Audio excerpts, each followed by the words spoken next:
Real estate can be a perfectly fine investment, but it usually isn't.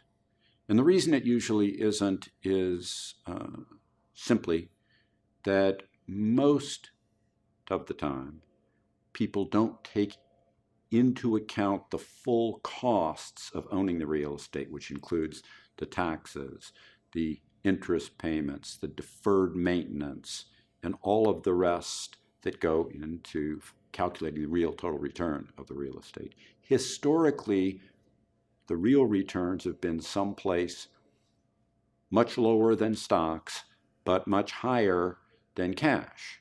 And that means they can be okay. The problems include usually you got to run them yourself, which is labor on your part, or you got to pay somebody to do it, and they largely take you to the cleaners usually. The costs of property management are high. And then thirdly, you got to do it in the right place in the right location. There's residential, there's subsets of non-residential, and then there's the old saying, location, location, location. When you actually look at the way most people, however, think about real estate, because it's non-volatile, they like it, and they tend to not look at the full cost, so they tend to think their returns are higher than the returns actually are.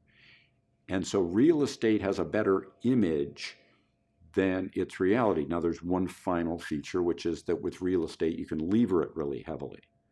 But remember, you could lever almost anything else also. And so people calculate the return as if it's levered, where they should think about their total financial situation as if it was comparably levered. That is, that's a piece of a pie that they're allocating that return to when their overall financial situation has a certain piece of the pie that's leverage. Overall, real estate's okay. It can be bad. It can be good. It's usually worse than people think it is, and it tends to fall on a spectrum of total return that's in between stocks being higher in the long term, cash being lower in the long term, and it being in between.